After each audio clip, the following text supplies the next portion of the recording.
충북의 핫한 관심사를 달콤하게 풀어보는 지옥이슈 공감 토크쇼 오달수! 안녕하세요. 반갑습니다. 반갑습니다. 네, 오늘의 달콤한 수다를 시작해 보겠습니다. 오늘의 주제는 2016년 충북을 뜨겁게 달궜던 뉴스 탑5인데요. 사건, 사고에 관한 뉴스 5가지 얘기를 나눠볼 텐데 이게 좀 내용이 무겁다 보니까 달콤한 수다가 될 수 있을지가 오늘은 좀 오안수로 갑시다. 걱정이네요. 오안수. 뭔가요? 오늘의 안타까운 수다. 네, 예. 뭐 충북뿐만 아니라 전국을 또 뜨겁게 달궜던 사건, 사고들이 있었는데 저는 가장 먼저 생각나는 게 이 4살 안승아 양 안매장 사건이 아주 충격적이었죠. 진짜. 지난 2011년 12월 25일 새벽 2시 4살 배기 안승아 양은 채 한 평이 안 되는 화장실에서 숨졌습니다. 친모 한 씨는 딸이 대소변을 가리지 못한다며 물 받아 놓은 욕조에 머리를 수차례 집어넣어 숨지게 한 뒤 베란다에 방치했습니다. 계부 안 씨는 이런 사실을 알면서도 한 씨와 함께 차디찬 진천의 한 야산에 안 양을 안매장했습니다. 친모 한 씨는 경찰 수사가 시작되자 지난 3월 유서를 남기고 번개탄을 피워 스스로 목숨을 끊었습니다.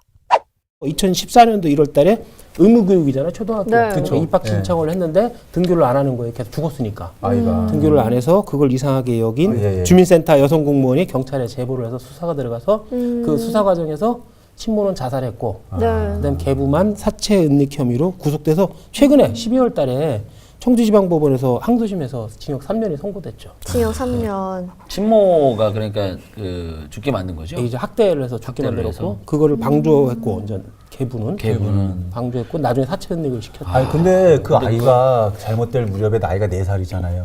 근데 4살 아이를 상상을 해보세요. 얼마나 귀엽고 예쁘고 진짜로 그땐 최고로 예뻤을 때 같거든요. 저희 둘째가 지금 기억에는. 4살이에요. 아니 세 정말? 분이 자녀가 있으시니까 또 약간 심정이 남다르실 것 근데 이 같아요. 아이가 욕이 막 나왔습니다. 저희가 보자마자. 나왔네. 댓글로도 마음이 너무 아픈 사건이에요 하셨는데 이 지금 이제 사건 개요를 좀 들으면서도 네.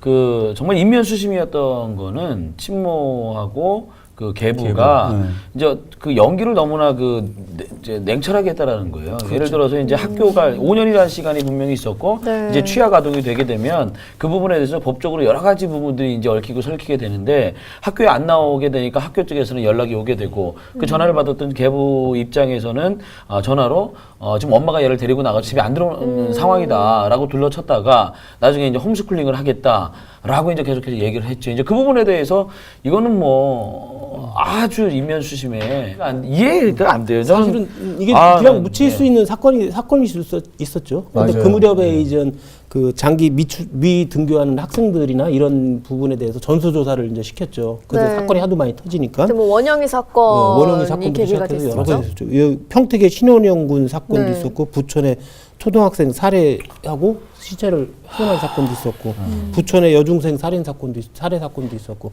이렇게 이제 많은 사건이 있는데 사실 아직도 많이 있을 겁니다. 근데 이제 그 전수조사 과정에서 이것이 의심돼서 수사가 돼서 이제 밝혀지는 경우가 꽤 많았죠. 그 당시. 물론 이제 저도 사실 우리 이웃에 누가 사는지 예전에는 동네에서 친구들이 며칠만 안 보여도 큰일 났어요. 그렇죠. 있었어요. 이게- 공적인 감시 체계나 관리 체계도 중요하지만 네. 사회적 보통 사람들의 이런 관심이나 배려 같은 것도 좀 많이 필요한 것 같아요. 그런 측면에서. 맞죠. 이게 수면 위로 드러났는데 5년이나 걸렸잖아요. 좀 더 관심이 있었으면은 조금 더 금방 알 수 있지 않았을까? 혹시 이런 일이 없을 수도 있지 않았을까라는 생각을 안 해볼 수가 없네요. 정말 안타깝습니다. 예, 맞습니다. 지금 돌아보면 이제 과거에 이런 사각지대에 있는 아동들이 얼마나 많았을까라는 생각도 또 돌아보게 됩니다. 그래요. 예, 그런 부분들은 이제 사회적 관심이 이제 좀 더 깊이 들어가야 되고 결국에는 그 교육 시스템 제도권 안으로 들어와서야 이제 볼 수 있었다라는 거잖아요. 그래서 주변의 관심부터 예를 들어서 이제 그런 시스템들을 네. 우리 그 사회가 이제는 관심을 갖고 이런 일이 다시는 일어나지 않도록 열심히 노력을 맞습니다. 하고 해야 될 거라고 네. 봅니다. 맞습니다. 뭐 처음부터 약간 무거운 얘기로 시작을 해봤는데 또 기억에 남는 게 있어요. 증평 할머니 살인 사건. 지난 21일 오후 3시쯤 증평읍의 한 마을에서 80대 할머니가 숨진 채 발견됐습니다. 현장에 출동한 계산경찰서 경찰관들은 증평의 한 병원에서 발급한 검안서를 근거로 이 사건을 단순 병사로 마무리했습니다. 유족들은 경찰의 말만 믿고 어제 장례까지 마쳤습니다. 그런데 장례를 마친 유족들이 고인이 어떻게 돌아가셨는지 확인하기 위해 할머니 방에서 CCTV를 봤다가 기절 초풍했습니다. 한 남성이 집에 몰래 들어와 할머니 목을 조르는 장면이 CCTV에 고스란히 찍힌 겁니다.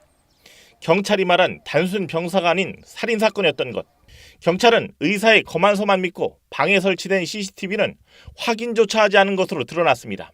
CCTV를 확인을 안 해서 유족이 이걸 확인하고 얼마나 기가 까무러치게 막힌 일입니다. 놀랐을까요? 기가 막힌 진짜. 일이에요. 아. 그다음에 뭐 사체 검안도 제대로 안 했고 네. 병원에서 그죠. 네. 사체 담당 검안서- 의사도 틀리게 뭐 해놨고. 고령이기 때문에 아무래도 이제 쉽게 넘기요. 그러니까 우리가 만약에 자식이라고 생각을 해보면 이게 이제 기가 막힌 일인데 사실 돌아가신 일만도 큰 일이잖아요. 근데 이거는 기본적으로 조사를 이런 걸 왜 안 하는지 모르겠어요. 그때 저도 바쁜 일이든지. 그 뭐 CCTV 메모리 칩을 제대로 확인도 안 한 건 경찰관 잘못이지만은 저도 검사 생활에 이제 그 부검 영장이나 뭐 검안서나 이런 게 많이 오거든요. 예. 거기에 자연사 노인분들은 기본적으로 자연사라고 외상이 없으면 거의 자연사로 많이 와요. 저도 이 사건을 보면서 제가 그 동안에 그 처리했던 많은 사건 중 변사 사건에 많은 것 중에서 혹시 이런 사건이 있지 않았을까라는 좀 우려가 되기도 하더라고요. 일단 너무 많으니까 일이 그렇구나. 그런 부분도 있거든. 그리고 뭐 시체 검안서도 허위로 대충 작성하는 경우도 상당히 많다고 하더라고요. 그 얘기는 자료를 의사분들이 사실상 시체 검안하는 의사분들이 사실 전문적인 지식이 없어요. 해부학적 지식이거나 이런 뭐 외상이나 이런 부분에 대해서 전문적인 지식이 없고 그냥 일반 의사분들하고 비슷해요. 똑같아요, 사실은. 근데 보니까 검안 의를 양성을 별로 안 한다 하더라고요. 우리나라는- 배우도 좀 뭐 어렵고 좀 안 좋아서 그런가. 우리나라는 해부학, 법의학 쪽에 해부 쪽에서는 있지만은 네. 검안을 전문적으로 하는 의사는 없습니다. 그런 부분이 있어요. 검사나 그 경찰도 사실 전문 지식이 없거든요. 그냥 현장에 가서 한번 저기 사체를 한번 보고 나서 판단을 하는 거거든요, 스스로. 예, 예. 그렇기 때문에 전문 지식이 있을 수가 없죠. 의사분들도 전문 지식이 없고 아무 의사나 할 수 있는 거니까. 그러니까 지금 같은 사안들이 지금 이 상황에서도 또 어딘가에서 벌어지고 있을지도 모르는 거예요. 그렇죠. 그럴 수 전문의가 없으니까. 하루만 해도 청주지검 같아도 아마 하루에 한 3-4건씩 막 들어오거든요. 그 중에서 한 건이 또 있을 수 있는 거죠. 그렇죠. 범인은 인근 동네에 사는 58살 청각장애를 갖고 있는 남성이라고 그러고 그 2심에서도 25년형을 선고받았다 그러더라고요. 네.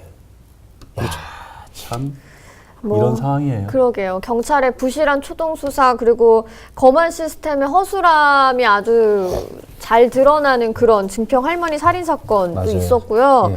또 한 가지는 일명 만드기 사건. 19년간 지적장애인을 축사 노예로 부리며 폭행한 혐의를 받고 있는 농장주 부인 62살 오모 씨가 구속됐습니다. 오 씨는 지난 1997년 천안의 한 양돈 농가에서 온 지적장애 2급 48살 고모 씨에게 임금을 주지 않고 일을 시키며 고 씨를 폭행한 혐의를 받고 있습니다.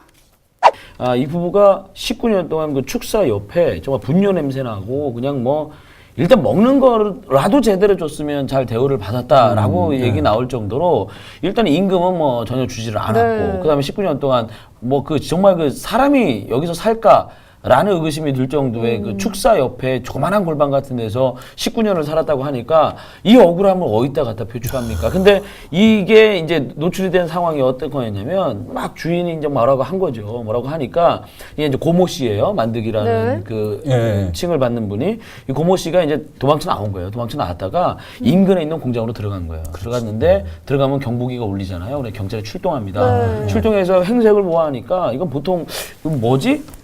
조사를 해야 되잖아요. 그러면서 이제 조사를 하다 보니까 이런 이제 사건의 전말이 나오게 된 거죠. 근데 이야기를 들으면 이분이 아무리 지적 장애가 있다고 하더라도 사람 삶이 한 번밖에 살 수 없는 사람인데 예, 그렇지. 이게 상상만 해도 19년이라는 상황에 아. 울분이 나오는 거, 화가 너무 나는 거야. 그 사람의 삶은 도대체 이건 뭔가 너무 그 억울하고 분통 터지는 사건이죠. 이것도. 하루 15시간씩 노동을 네. 하면서 임금을 한 푼도 받지 못했던. 그러니까 우리 주변에, 그러니까 우리 주변도 아니고 그냥 우리의 형, 우리의 동생 상상해 보세요. 일 수 있는 사람이 개, 돼지, 소처럼 취급받고 사는 거예요. 19년을. 여기에서 중요했던 건 왜 저런 대우를 받고 똥내나는 그 축사 옆에서 골방에서 이렇게 살고 있을까라고 누군가가 한마디 하고 누군가가 의문을 제기해서 정말 기관이라든가 이런 데 먼저 얘기를 좀 했다라고 한다면 이게 19년이나 세월까지 올 수 있었을까. 그러니까 사회적 무관심이 많은 것들, 비단 이게 만드기 사건뿐만 아니라 증평 할머니 사건도 마찬가지고 4살 우리 그 아이의 승한가요? 그 아이의 그 안타까운 사연이 이거는 결국에는 무관심, 집중력, 무관심의 어떤에서 나온 비롯된 일들이 아닌가. 참 다 분통 터지네요. 이게 보면 보시면. 장애인 얘기를 하니까 지금 이제 만드기 사건 이후로 전수조사를 했더니 네. 비슷한 유형의 사례가 12건 정도 네, 있었다는 네. 건데 비단 12건 뿐이겠냐 말이죠. 우리 지역 사회에서. 노출된 인권유린의 예가 12건이라고 한다면 저는 무궁무진하고 엄청 많을 것 같아요. 2년 전에는 더 큰 사건이 있었잖아요. 전남 신안군에서 염전노예 100명 가량이 정도가 그 문제가 됐었잖아요. 진짜 그러니까 상상할 이게 수가 없어요. 그 우리 지역의 특별한 우리 지역 어느 지역에만 문제가 아닌 것 같아요. 맞아요. 아, 그래도 이 사건은 그나마 좀 희망적인 게 이분이 가족을 찾으셨잖아요. 가족 그리고 상봉을 해서 상당히 많이 좋아졌다고. 네, 가족 상봉 후에 이제 상태가 꽤 많이 호전되셨다고 하더라고요. 대인 기피증도 심했었는데 네. 그것도 많이 좀 좋아졌다고. 지금은 하고. 뭐 얼마 전 기사에서는 혼자 버스를 타고 약국을 찾아가서 그거 보세요. 받아오신다고. 이 얘기를 했으면 사람이잖아. 일반적인 똑같은 보호를 사람. 받고 자랐다고 성장을 했다고 한다면 그 생활을 했다고 한다면 19년이라는 생활. 지금 잠깐인데도 일반적으로 버스를 타고 혼자 활동을 할 정도면 19년 동안 맞아요. 보호를 받고 교육을 받고 그렇지. 연습을 하고 훈련을 했다고 한다면 이분의 삶은 어떻게 바뀌었을까? 그렇죠. 이게 그 무관심의 폐해고 그다음에 또 이런 걸 보면서 저희들도 더욱더 좀 주변을 좀 돌아봐야 되겠다. 그리고 또 그런 용기를 좀 가져야 되겠다는 맞아요. 생각을 맞아요. 하게 됩니다. 맞습니다. 오늘은 이렇게 토크하다가 막 갑자기 속에서 주먹 같은 게 자꾸 그렇게 올라오는 아니 뭐 저도 것 같아서. 웃긴 얘기를 좀 하고 싶고 재밌게 좀 하고 싶은데 네. 여기서 할 지금 뭐 제가 그럴 저기가 없어요. 제 얼굴 자체를 웃을 수가 없어요. 여기에 뭐 저기 그 우리 항상 뉴스의 중심에 있는 김양희 도의장님이 또 등장하시잖아요. 특위를 만든다. 만들기 특위. 만든다고 했다가 참. 보여주기식 의정 아니냐 여론의 호된 질타를 받고 또 네. 대부분의 의원들이 이미 정책 복지위에서 하고 있는데 하고 있는 일이 있는데. 왜 옥상옥을 또 만드냐고 그래서 압도적인 다수로 다 부결되었잖아요. 주변의 무관심이 빚어냈다고 안타까운 만들기 사건에 대한 얘기도 나눠봤습니다. 또 하나 마음 아픈 사건 얘기해 볼게요. 제천 영유아 사망 사건인데요. 지난 7일 제천의 한 어린이집에서 발생한 4살 A군의 사망 사건.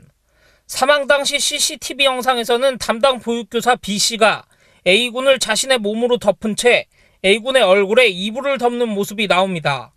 이어 B씨의 몸에 눌린 A군이 엎드린 채 발버둥을 치는 모습이 13분이나 지속됐습니다.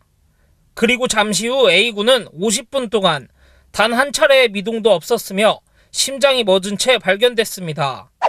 시청자분들께 오늘 이렇게 무겁고 네. 연말에 어두운 소식을 전하게 돼서 정말 안타깝습니다. 그런데 중요한 부분은 다시는 이런 일이 빚어지면 안 되겠다는 취지에서 좀 뽑아봤던 소식들인데요. 대개 영유아들이 어린이집을 가면 오전 오후 이렇게 나눠서 쉬는 시간들이 이렇게 있는 모양이죠. 네. 그래서 이제 식사를 하고 간식을 먹으면 자는 시간들이 있는데 이제 담임 선생님 얘기로는 다른 아이들 다 잘 때 같이 이 아이도 입을 덮어 재웠는데 1시간 있다 가보니까 입술이 파래지고 호흡이 좀 곤란 증세가 보이더라. 병원에 가지고 이제 데려간 후송을 했는데 결국 이제 아이가 숨을 거뒀던 이런 사안이었는데 가족들은 이불을 머리 끝까지 지나치게 덮어서 질식사한 그런 실수가 있는 거다. 이렇게 사건이 좀 왔다 갔다 하고 있어서 아니, 아동 학대 치사 혐의로 구속돼서 현재 재판 중이에요. 예, 그렇게 된 건데 어린이집에서 이런 안전사고 문제가 비일비재하게 자꾸 맞아요. 벌어지고 있는데도 불구하고 이걸 예방하지 못하고 일부에서는 그 교사 수를 좀 늘리자 그래야지 뭐 될 것 같다 저 안전을 확보할 수 있다 이렇게 얘기하는데 숫자만 늘려서 될 일이 아니죠. 안전 교육도 좀 이루어져야 되는데 이런 것도 잘 되고 있지 않아서 그 안에서 뭐 그런 부분들의 사인 일위가 거의 다 원인 미상이니까 좀 애매모호한 사건, 모호한 어떤 것들이 자꾸 있으니까 사실 그 영유아 사건 저도 이제 그 유아를 키우는 네. 부모 입장에서 본다면 이거는 기가 막힐 노릇이고 그 부분에 대해서는 글쎄요 저도 일단은 그 관리하시는 분들이 내 아이다라는 생각으로 한 번 더 보고 한 번 더 체크하고 한 번 더 보고 한 번 더 체크하고 없는 것 같아요. 거기서 무슨 뭐 아이에게 예를 들어서 야 A, B, C, D 이게 아니라 얘가 지금 잘 자고 있는지 먹은 건 잘 소화가 됐는지 애정을 가지고 체크를 해야 된다라는 건 변함없는 저희들의 그 우리 선생님들의 의무인 것 같아요. 네, 끊이지 않는 어린이집 영유아 관련 사건, 사고가 많잖아요. 부모님들이 또 아이를 믿고 맡길 수 있는 그런 날이 왔으면 좋겠네요. 네. 어떤 생각을 하세요? 우리 그 정하나께서는 아직은 이제 결혼해서 네. 아이가 없는 상황인데 이런 걸 볼 때. 저에게는 좀 먼 얘기이긴 한데요. 이 보육교사분들에 대한 대우가 좀 좋아졌으면 좋겠다는 생각이 저는 우선적으로 들어요. 부모님들도 불안하시겠지만 이걸로 피해 입는 되게 선량한 보육교사분들도 많으실 것 같거든요. 그래서 그렇죠. 중요하죠. 그런 게 좀 지금 이제 정하나 얘기했는데 1년에 10여 명 이상 어린이집에서 계속 이 사망 사고가 일어나고 있는데 네. 이런 부분들이 아마 지금 말씀하셨던 그런 부분들이 원인이 되지 않을까 이런 생각도 좀 들고 아까 잠깐 언급을 했던 안전 교육에 대한 부분도 지금 굉장히 미흡해요. 그래서 이런 부분도 보완이 돼야 될 것 같아요. 네, 안전에 대한 얘기가 나오니까 또 빼놓을 수 없는 키워드가 바로 올 하반기를 어떻게 보면 뜨겁게 달궜던 지진에 관한 얘기를 핫 이슈였죠. 해야겠죠. 핫 이슈. 저는 아직도 생각납니다. 그나마 큰 예. 피해는 없으니까 웃으면서 네. 얘기할 수 있네요. 그나마 좀 마음이 편해졌어. 아직도 생각이 나는 게 딱 일어났을 때 그 지진에 저에게 몸으로 와닿았던 어떤 진동. 맞아요. 예, 그거는 정말 머리 뒤까지 좀 싸늘하게 만들었던 그 맞아요. 순간이었던 것 같아요. 이게 9월 12일 날 있었어요. 청주 사창사거리를 비추던 교통정보 카메라가 갑자기 위아래로 흔들리고 편의점에 진열된 물건들이 심하게 요동칩니다. 같은 시각 청주의 한 문구점에서는 강한 진동을 느낀 아이들이 깜짝 놀라 황급히 밖으로 뛰쳐나갑니다. 도내 전역에서 지진이 감지된 시각은 지난 12일 밤 7시 40분쯤. 경북 경주를 강타한 규모 5.1의 지진 여파가 170km 떨어진 청주까지 미친 겁니다. 이어 밤 8시 30분쯤 더 강한 5.8 규모의 지진이 발생하자 고층 아파트에 사는 일부 주민들은 황급히 밖으로 빠져나와 상황을 주시하기도 했습니다. 근데 아직까지 경주에 대한 여지는 상당하다고 지금 합니다. 가끔 여진 나타나고. 녹화하기 며칠 전에도 네네. 3.1인가 지진이 또 났었대요. 3.1이면 여진이 또 그렇게 작은 여진. 그럼요, 큰 건데. 그건 아닌데. 이번에는 국민안전처가 제대로 문자 송출했나요? 안 왔어요. 안 왔어요?